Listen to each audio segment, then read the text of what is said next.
I am sitting on the porch of this ranch house, the same porch where I sat in the summer of 1944, looking out toward the McCullough land.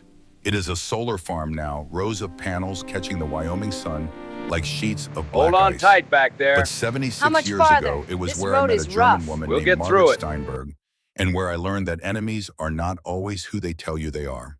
They do not teach you this in military briefings. They do not tell you that there are enemies you must protect and allies you must doubt. In 1944, I was 38 years old, too old for the front lines, but too young to escape the war entirely. And the war came to me in the form of 27 German women behind barbed wire. This story, the one I have never told my son, never told my grandchildren, begins on the day my brother Samuel died in Normandy. It ends with a photograph I have kept in a drawer for 76 years. What happened between those 2 points changed everything I believed about duty, about honor, about what it means to be human when the world demands you be something less. The telegram arrived on June 15, 1944. 3 words that stopped time, killed in action. Samuel Vance, Sergeant United States Army, Normandy, France. Body recovered. Letter follows. The tears refused to come immediately. Western men do not cry when others are watching. I drove my truck out to the McCullough field, climbed down, and I beat my fists against a cottonwood tree until the skin split and blood ran down my knuckles. Then I sat in the sagebrush and wept like a child. Samuel was my only brother, 22 years old. He had volunteered because he believed Hitler had to be stopped. I stayed because someone had to keep the cattle fed and the ranch running. We never said it aloud, but we both knew the truth. Samuel was the brave one. I was the practical one. He went to war. I went to the barn.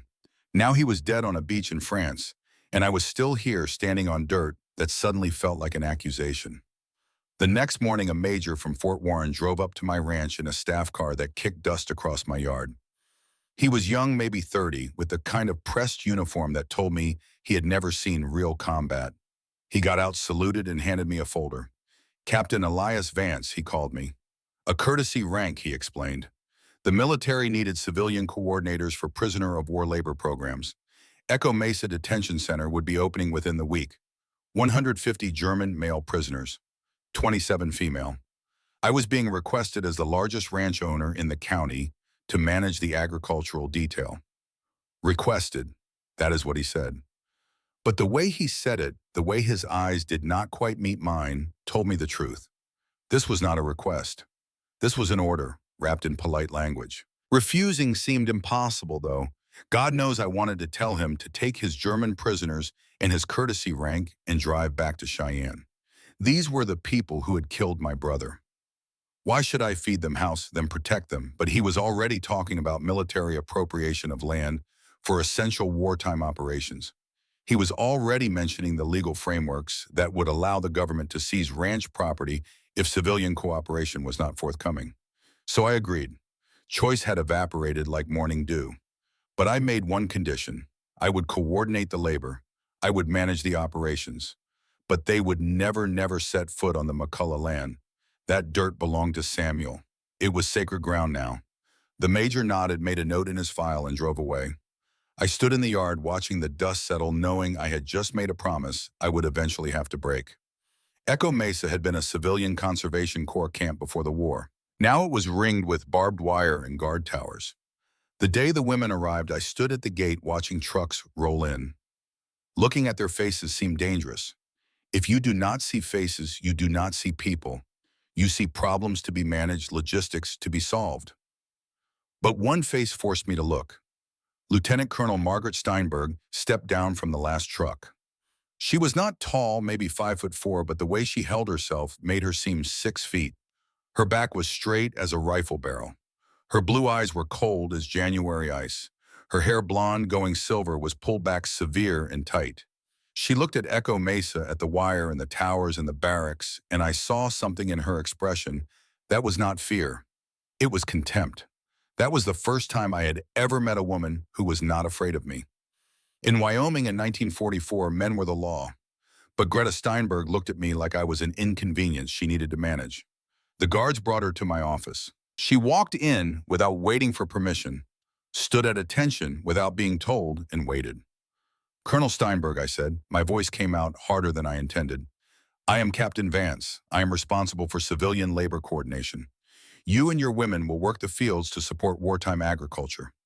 Her English was accented but grammatically perfect. Captain Vance, I require assurance of safety for my unit. According to the Geneva Convention, we are prisoners of war. We are not slaves. The quality of her English caught me off guard. I do not run a slave operation, Colonel, but I also do not run a resort. You work, you eat. You refuse, you face consequences. She smiled then. It was not a pleasant smile.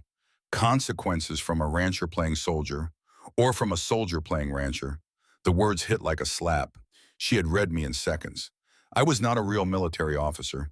I was a farmer forced into a uniform. And she knew that men like me, men without proper training in military protocol or psychology, were easier to manipulate than career soldiers. Dismissal seemed the only option. She turned to leave, but at the door she paused. Captain, I can see in your eyes that you have recently lost someone. This war has taken someone you love, has it not? My husband died at Stalingrad, so we are both victims. But you have power here and I do not. That is the only difference between us. No answer came to me. None existed. She left and I sat alone in that office for an hour staring at the folder on my desk. That night, something unusual happened. I started a journal. Not the ranch ledger where I tracked cattle and feed. A real journal. Personal thoughts. I wrote one line. She is right. I have power, but I do not know what to do with it. Jebediah Crawford had been my foreman since 1935. He was 45 years old, a widower since his wife died of influenza in 34. No children. He had fought in the First World War in the trenches of the Western Front and had been gassed at Argonne Forest. Talk about it was rare. When he did speak of it, his words carried the weight of a man who had seen the machinery of death up close. The night after the prisoners arrived, Jeb and I sat on my porch drinking whiskey. He was looking toward Echo Mesa, toward the lights of the guard towers cutting through the dark. Eli, he said quietly, do you know what is wrong here? Everything I said, no. What is wrong is that they are asking us to treat them like enemies, but use them like allies. You cannot hate someone and depend on them at the same time. It will tear you apart. Staring into my glass seemed easier than meeting his eyes. Jeb, my brother, died because of Germans. Now I am supposed to feed them, protect them. How do I reconcile that? Jeb was silent for a long time. When he finally spoke, his voice was distant, like he was talking to someone else. At Argonne, I killed a German soldier. After the fighting stopped, I searched his body. He had a photograph of his wife and 2 daughters. They looked just like the picture Samuel carried of our family. That was when I understood. War is not about heroes and villains. It is about men ordered to kill each other for reasons most of them do not understand. The weight of his words settled slowly. Jeb was the only person I trusted completely. He had been to war. He knew the cost of hate. And he was warning me now. If I tried to hate these women while depending on them, I would destroy myself in the process. I need you to supervise them, I said. The female labor detail. I need someone who will not let emotion cloud judgment. Why me? Because you do not hate them. And I do. Jeb considered this. Then he nodded. But Eli, there will come a day when you have to face yourself. And I will not be able to protect you from that. On July 5th, I sent the first work detail to McCullough Ranch. 4 women. Greta chose them herself. Ruth Keller, 56 years old, Anna Werner, 30, Bridget Hoffman, 28, and Helen Adler, 24. Seeing Helen Adler for the first time that morning, my first thought was that she looked too young to have been anywhere near a war. She was about 5'6" with light brown hair, cut short and practical. Her eyes were gray and observant, always scanning, always calculating. She observed rather than challenged like Greta. She studied patterns. She looked for weaknesses. Learning would come later that she had been a battlefield nurse with the Africa Corps Medical Corps. She had been trained in triage and deciding who would live and who would die. That skill made her dangerous in a place like Echo Mesa.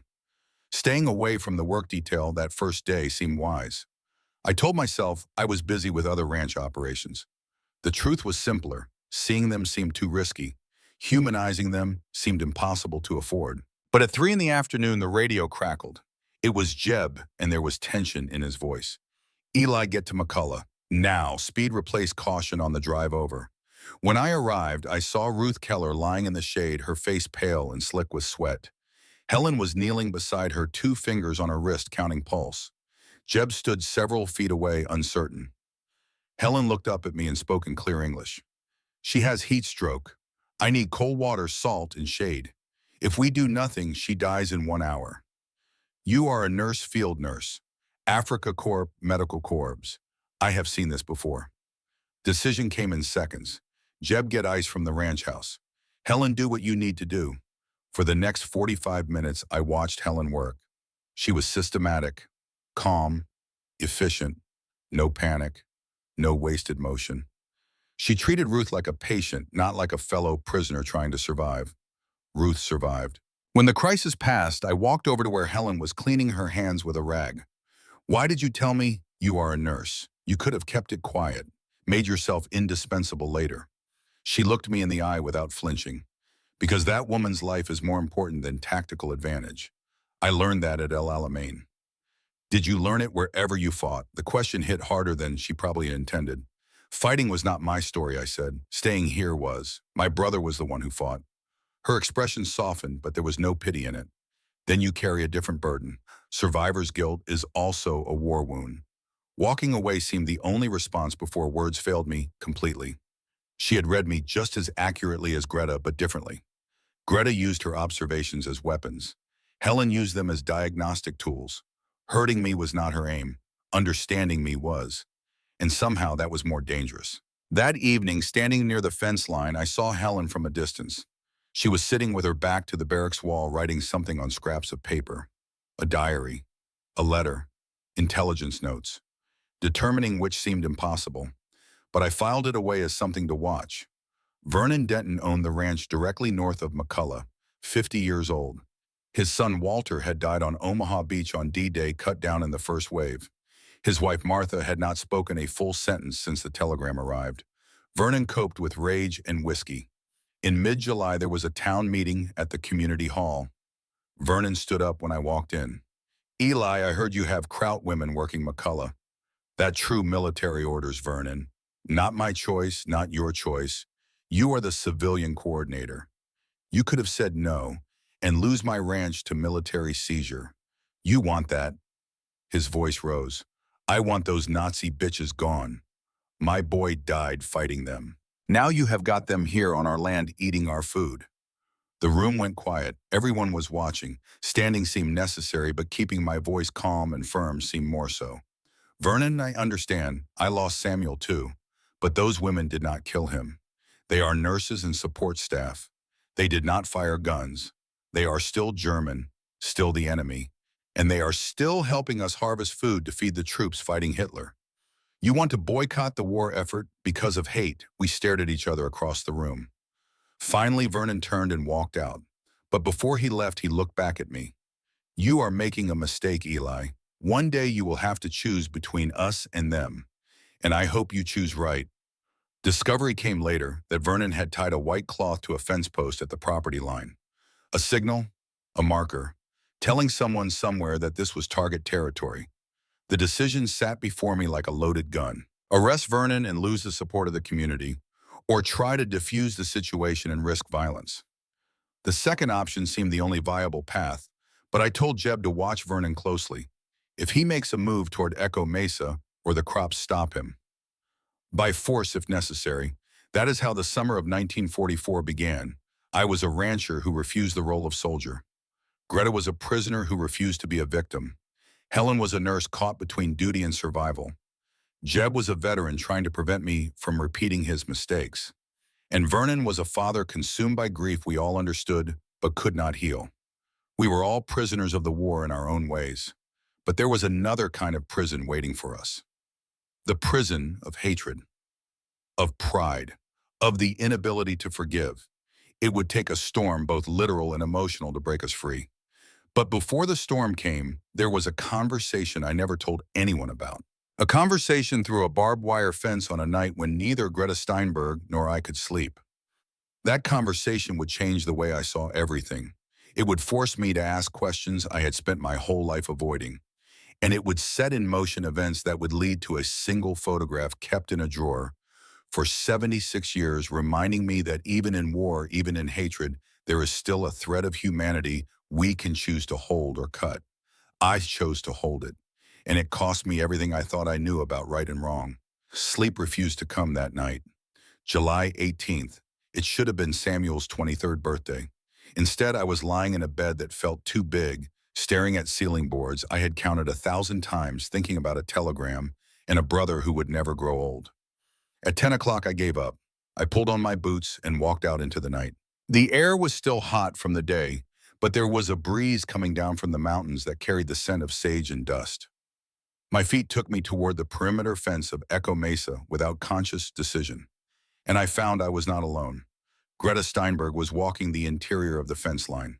50 feet separated us, barbed wire and military regulation, between two people who could not sleep. We saw each other in the moonlight. Neither of us spoke at first. We just kept walking parallel paths until we both stopped at the same time. "Captain Vance," she said quietly, "why are you awake?" Walking away seemed like the sensible choice.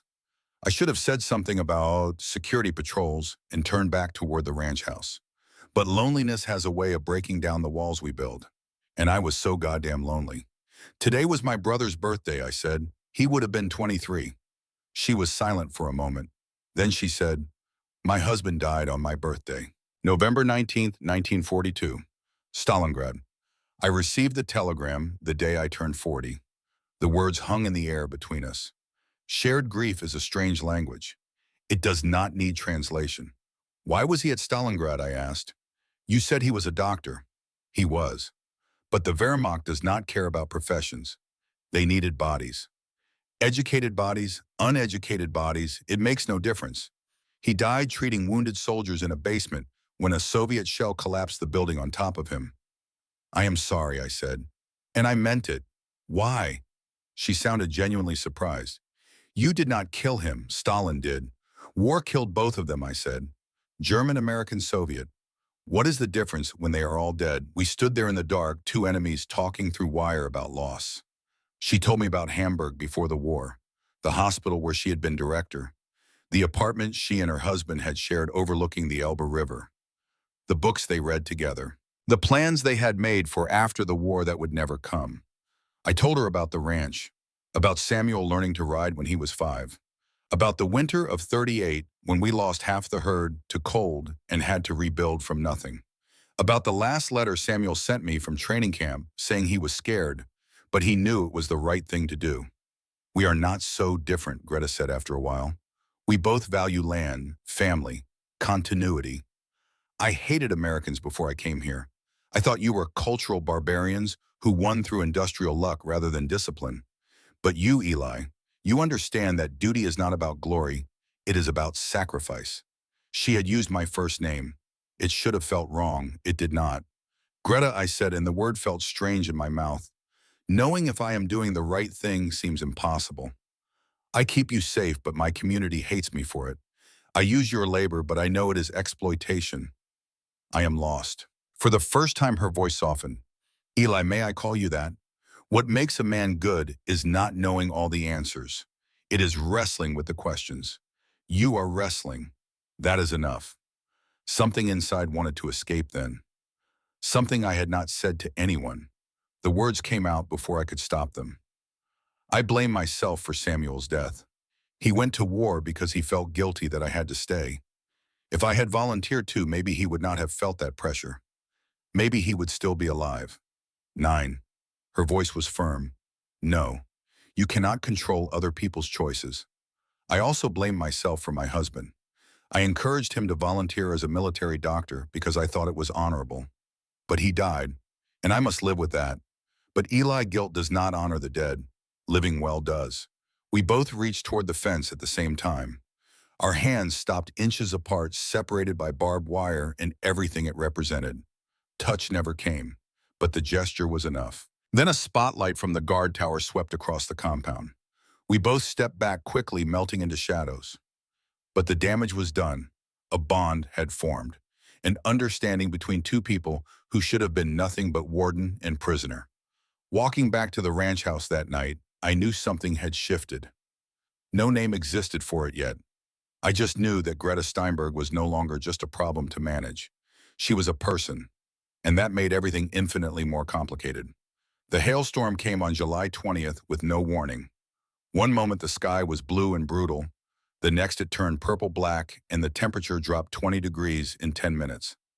I was at McCullough inspecting the potato crop when I saw the wall of cloud rolling in from the northwest. Storms like this were familiar territory. They came fast and hit hard, and they destroyed everything in their path. The four women were in the middle of the field. I saw them look up at the sky, saw the fear register on their faces. Jeb was already moving, shouting something, but the wind tore his words away. Then the hail came, golf ball-sized chunks of ice falling from the sky like artillery. Running for the truck seemed automatic, but I kept my eyes on the field. The women were diving into the shallow furrows between the rows, covering their heads with their arms. The hail was shredding the potato plants, turning 3 months of growth into pulp and mud. Jeb was not running for cover. He was running toward the horses. Thunder and the two workhorses were panicking, trying to break their tethers. Jeb threw himself between them and the storm, using his own body as a shield. I saw hail hitting his back. His shoulders saw him flinch but not move. He was protecting the horses first. The capital, the means of production. It was the practical choice, the rancher's choice. But then I saw Helen. Protecting herself was not her priority. She had crawled on top of Ruth Keller, the oldest of the women, shielding her with her own body. Hail was hitting Helen's back and shoulders. I saw blood on her neck where the ice had split skin, but she did not move. She was protecting the weakest, the human choice. In that moment, watching both of them, I understood something. Jeb and Helen were both doing what they thought was right. Jeb was saving the tools we needed to survive. Helen was saving the person who could not save herself. Who was right? Both of them, neither. The storm lasted 10 minutes. When it passed, the field looked like a battlefield. The potato plants were destroyed. 80% of the McCullough crop was gone. The only salvageable section was a small patch near the boundary line with Vernon Denton's land. Running to check on the women seemed urgent. Helen stood up slowly, blood running down her forehead from where hail had caught her. But Ruth was alive, breathing, safe. My handkerchief came out without thinking, and my hand reached up to wipe the blood from Helen's face. The gesture was instinctive, automatic. And then I realized what I was doing. Treating her like a person I cared about, not a prisoner I was responsible for. Helen looked at me with those gray eyes, surprised. "Captain," she started to say. "You saved Ruth," I said, pulling my hand back awkwardly. "That is good work. You just treated me like a person, not a prisoner." Wait, an answer refused to form. "I do not know," I said. Jeb was watching from where he stood with the horses. I saw the look on his face. A warning, a reminder. "Be careful, Eli. You are crossing a line." That night, staring at the maps in my office, I faced the truth I had been avoiding. The only way to save any part of the harvest was to work the strip of land bordering Vernon Denton's property. The land where Vernon sat with a shotgun and grief so thick you could taste it. Promises to Samuel about the McCullough land echoed in my memory. Now the storm had forced my hand. Breaking that promise seemed inevitable, and convincing Vernon Denton not to kill anyone in the process seemed equally necessary. But before I could approach Vernon, I needed political cover. I needed someone to take responsibility if this went wrong. At midnight, I made a decision that would either save everything or destroy it. I drove 3 hours to Cheyenne. The governor's mansion was dark except for one lamp burning in the study. Governor Leslie Hunt was a Republican pro-war, but he was also a rancher's son. He understood land and the people who worked it. I knocked on the back door. A surprised aide let me in. 10 minutes later, I was sitting across from Governor Hunt in his study, both of us in shirt sleeves, both exhausted.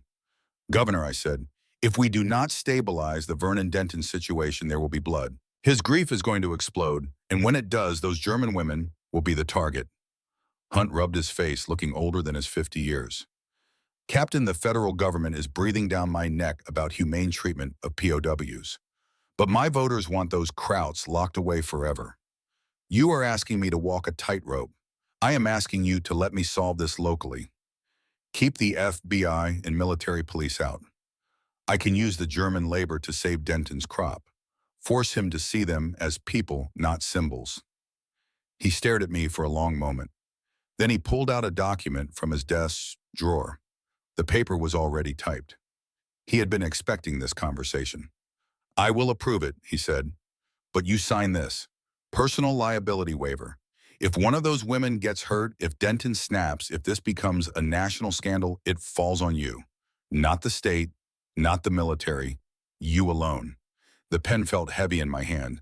I signed without reading the fine print. What choice did I have? As I drove back through the pre-dawn darkness, the weight of what I had done settled on my shoulders. Everything was on the line now. My ranch, my reputation, my freedom, and all for 27 German women I was supposed to hate. But another way forward refused to reveal itself. At dawn, I drove to Vernon's ranch. He was sitting on his porch, the shotgun leaning against the rail, an empty whiskey bottle at his feet. He did not look at me when I walked up. "Vernon, I need to talk to you. If you came to ask permission to bring those krauts onto my land, the answer is no. The storm destroyed both our crops. But you have the only pump that still works. I have workers who are fast and skilled.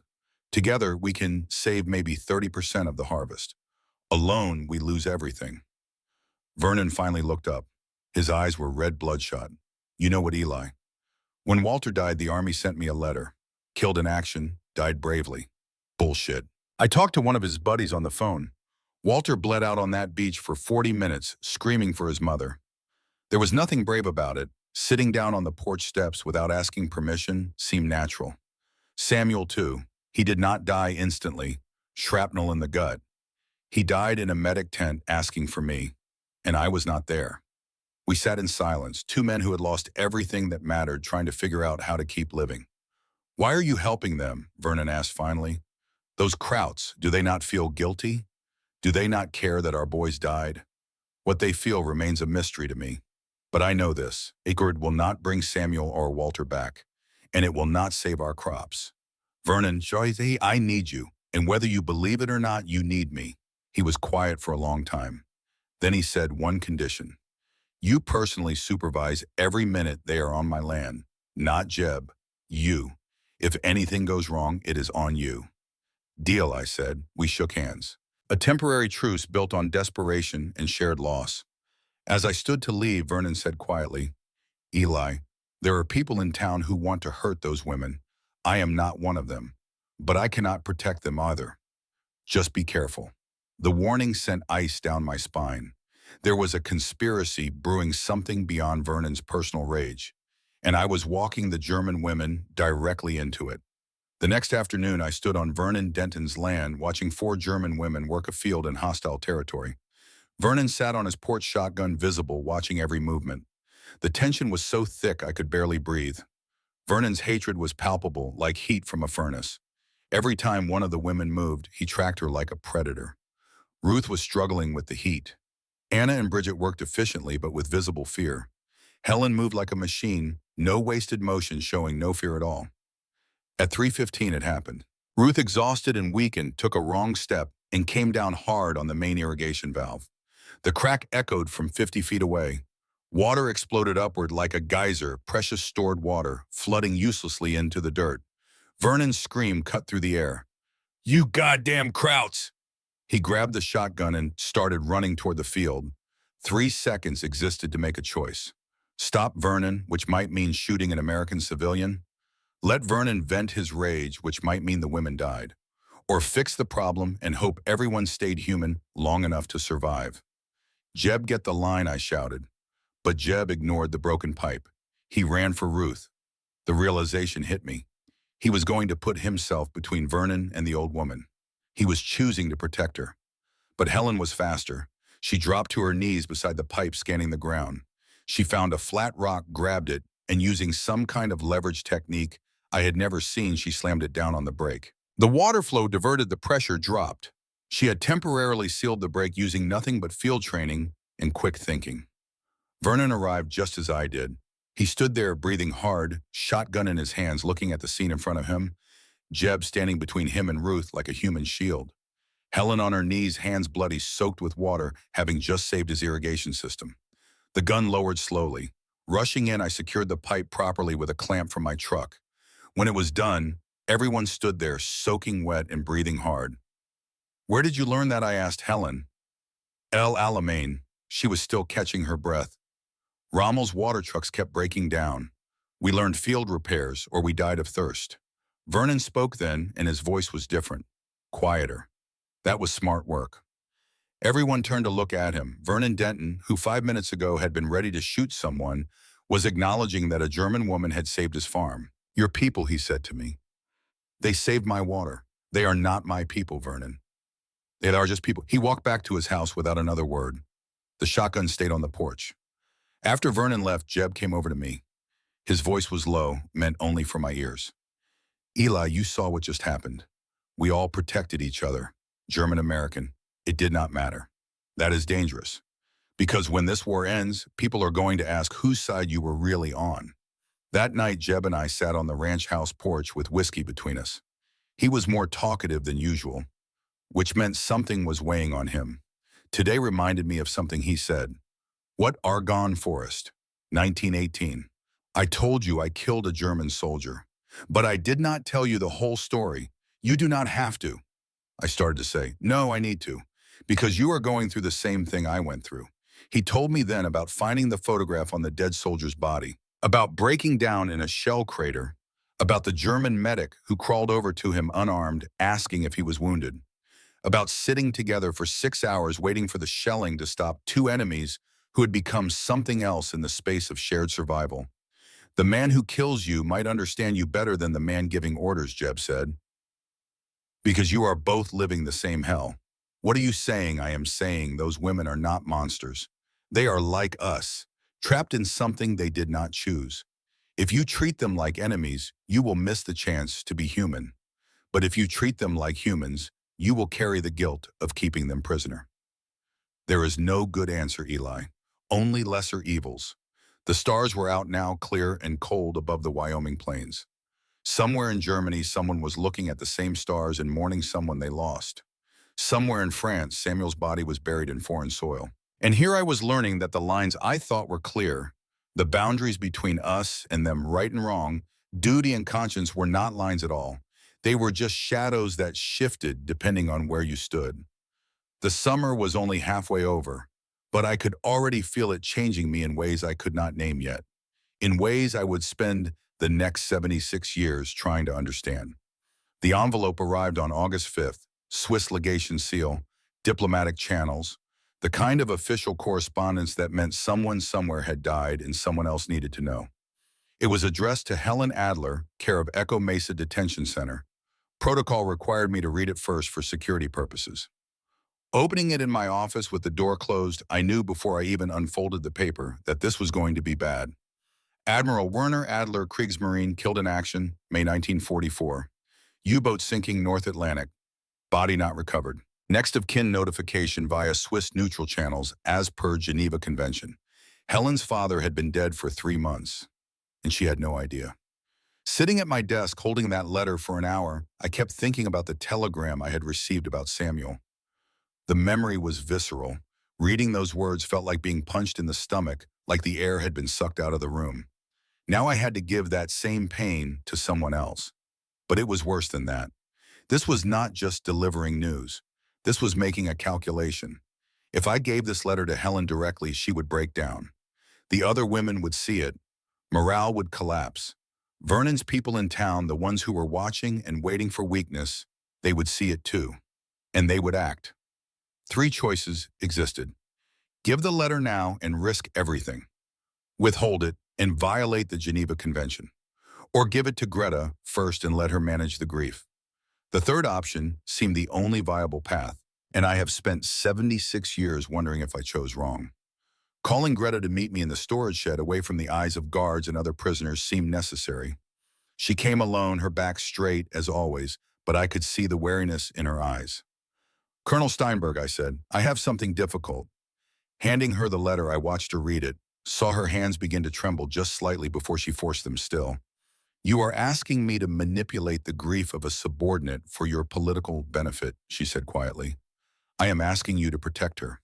There is a difference. Is there, in the Prussian code, truth must be faced directly, not filtered through political calculation.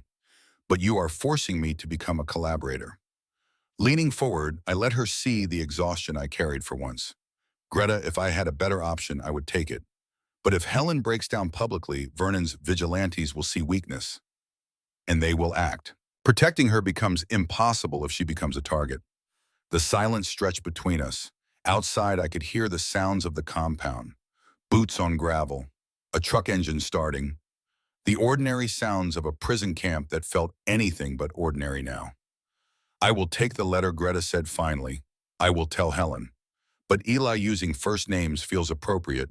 Now this is a stain on both of us. I compromise my code. You compromise yours. When the war ends, we will have to live with this. I know, I said. She stood to leave, then turned back. One thing, when the war ends, if I survive, you must promise to help me find where my husband is buried. I never got the chance to say goodbye. You are asking me to manage Helen's grief. Reciprocate, I promise, I said without hesitation. We shook hands across the impossible divide. An enemy officer and an enemy coordinator bound by shared moral compromise in the weight of the dead. As she left, I thought I saw a shadow move outside the shed window. Someone watching, someone listening. But when I looked, there was nothing but empty space and Wyoming wind. Vernon Denton was coming apart. The signs were visible in the way he moved. The way he would walk his property line, talking to himself, gesturing at invisible companions. The way he stopped doing farm work, which for a man like Vernon was the same as stopping breathing. The way the whiskey bottles multiplied on his porch. Martha Denton came to see me on the morning of August 6th. She looked 10 years older than she had a month ago. Eli helping him seems impossible now. Every night he wakes up screaming Walter's name. He sees those German women and he sees the people who killed our boy. Logic does not reach him. Worry about what he might do consume me. I am concerned he is going to do something dangerous, I said. So am I, but he will not listen to me. Maybe he needs to hit bottom before he can heal. That evening, I saw Vernon at the general store in town buying gasoline and rope. When I asked what it was for, he smiled. Just farming equipment, Eli. What else? Belief refused to come. I told Jeb to watch Vernon. If he makes a move toward Echo Mesa or the crops stop him, by any means necessary. Greta called Helen to a quiet corner of the barracks that evening. Being there was impossible, but Greta told me later what happened. How she delivered the news slowly, carefully, watching Helen's face go blank and then crumble. How Helen's first response was anger. 3 months. Her father had been dead for 3 months, and she had been working in fields laughing with Ruth about small, silly things while he was at the bottom of the ocean. The last thing I said to him was that I hated being drafted. Helen told Greta through tears, I blamed him for not protecting me, and now I will never get to say I am sorry. Fathers know, Greta had said. Trust me, they know. When Helen asked why Greta was telling her now, Greta gave her a version of the truth. Captain Vance is trying to protect you. He is trying to be a monster with a conscience. Helen's response was pure steel. I will not break down. I will work tomorrow like normal. Not for Vance, for the other women. They depend on me being strong. And I will not let my father's death become an excuse for weakness. But that night alone in the barracks, Helen wept into her thin pillow, and she made a decision that would change everything. The Chinook wind came on the evening of August 7th with the force of a living thing. The temperature dropped 30 degrees in an hour. Dust rose from the plains and walls so thick you could not see your hand in front of your face. Jeb's truck loaded with the salvaged Denton harvest stalled on the road 50 feet from the Echo Mesa gate. The radio call came just after dark. Eli, I am stuck. Cannot see anything. Engine died. Stay put, I said. I am coming. Duty is not about following orders. It is about doing what is right when no one tells you what right is. Helen made her choice. Crawling under the lowest strand of barbed wire came next. The metal tore her uniform, cut into her skin. Sound was dangerous. She low-crawled 50 feet through blinding dust using the navigation skills she had learned in the desert, moving toward the truck by memory and instinct. Vernon was kneeling beside the truck, attaching the device to the fuel line. Helen came up behind him, silent as death. Warning him seemed counterproductive. Shouting seemed fatal. She used a disarming technique from her military training. Hooked his ankle, pushed his back, sent him sprawling, face first into the mud. The incendiary device tumbled under the truck. Jeb heard the scuffle and came out of the cab. Through the dust, he saw Vernon Denton struggling with a German prisoner, and he did not hesitate. He grabbed Vernon and pinned him against the truck fender. Vernon was crying, great heaving sobs. "I miss my boy," he kept saying. "I just miss my boy." Arriving with a flashlight and a search team just as the dust began to settle, I saw the scene that seemed impossible. Vernon Denton restrained by Jeb. Helen Adler standing outside the wire, breathing hard, bleeding from cuts on her arms and face. A crude bomb under the truck. And the harvest intact. A German prisoner had just saved an American foreman and an entire crop from an American civilian. 30 seconds existed to make a decision that would define everything that came after. By law, by protocol, by every rule I was supposed to follow, arresting Helen was mandatory. She had escaped. The reason did not matter. The punishment was court-martial, possibly execution. But arresting her meant betraying everything I claimed to believe. It meant saying that the law mattered more than the life she had just saved, more than the courage she had just shown. Two voices fought in my head. Duty said arrest her. Conscience said reward her. Middle ground refused to exist. So choosing a third option seemed necessary. Breaking the rules openly and owning the consequences. Telling my men to take Vernon back to his ranch came first. Charge him with attempted destruction of military property. House arrest, no prosecution if he sought treatment. I told Jeb not to mention who stopped Vernon. Officially, Jeb had done it. Then I turned to Helen. "Helen Adler," I said formally. "You left the wire without authorization." She stood at attention, ready for whatever came. "Yes, sir. I observed danger. I acted. Your action has consequences." Keeping my voice hard official seemed crucial. "Tell Colonel Steinberg you are assigned to solo duty tending the McCullough plot, which is entirely ruined until the Denton harvest is complete. Alone. No visible guard." The words hung in the air. Everyone who heard them understood.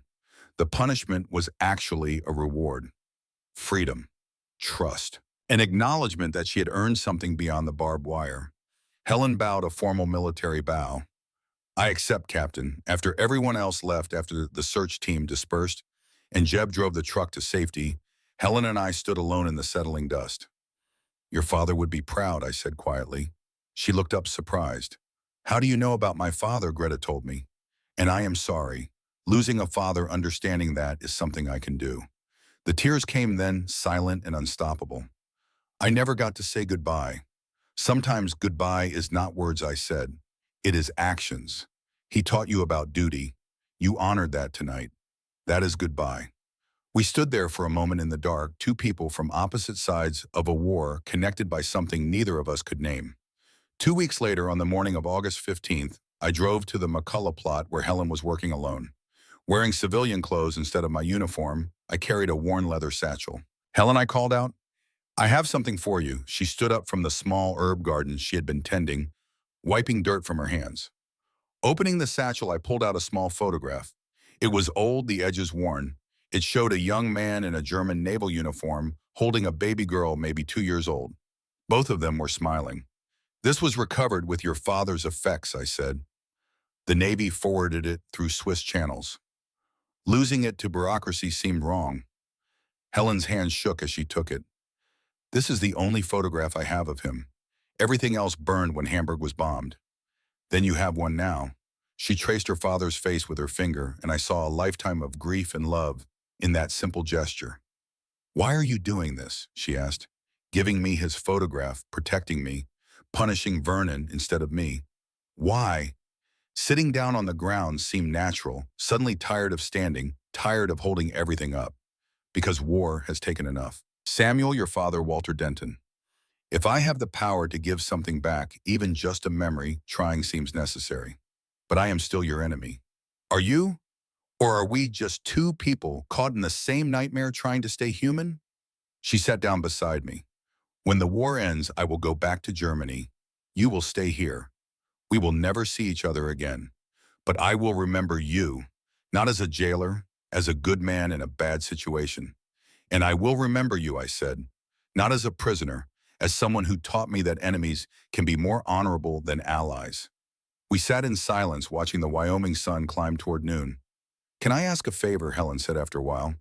"Anything. When the war ends, if you ever find where my father is buried, will you leave a flowers from me?" "I promise," I said. We shook hands, not as soldier and prisoner, as two human beings who had walked through fire and come out changed. In October, the harvest was complete. Vernon Denton came over, then surprising me. Eli, I owe you an apology. And Martha's making me see the pastor. I start next week. Healing takes time, Vernon. Be patient with yourself. Tell those German women I am sorry. For everything. They are gone, I said. But I think they would understand. Now I am 94 years old, sitting on the same porch where this story began. It is the year 2020. Greta Steinberg survived the war. Went back to Germany, became a hospital director, and rebuilt Hamburg. We exchanged letters in 1947. I helped her locate her husband's grave in Volgograd. She died in 2015 at the age of 113. I attended her funeral by video. Helen Adler became a nurse, again worked with the Red Cross rebuilding Europe. She married in 1950, had 3 children. We corresponded until she died in 2018. She never forgot Wyoming. She told her grandchildren about the cowboy captain who gave her back her father. Vernon got help, stopped drinking, lived until 2001. He and I became not friends but peaceful neighbors. He planted a tree for Walter. I planted one for Samuel. They grew side by side. Jeb Crawford died in 1978, peaceful in his sleep. He never talked about the world wars again after that summer, but he lived with honor until the end. In me, I kept the photograph of Admiral Adler and baby Helen. I keep it in the same drawer with Samuel's picture. Reminders that war takes, but memory gives back. Did I do the right thing in the summer of 1944? Knowing seems impossible. I broke rules. I compromised my integrity. I chose people over protocol. But those women survived. Vernon healed. The harvest was saved. And Samuel's memory was honored not with hatred, but by choosing humanity over vengeance. Maybe that is enough. Tomorrow I will drive to the McCullough plot, now covered with solar panels, and leave wildflowers. For Samuel, for Admiral Adler, for all of us who were lost. Because that is the last thing I can give. Remembrance. And the story finally told of the summer when I learned that the enemy is not always who they tell you it is, and that honor sometimes means breaking every rule you were taught to follow. The dust settles, the sun rises, and the dead, they rest a little easier when we remember them not with rage but with truth.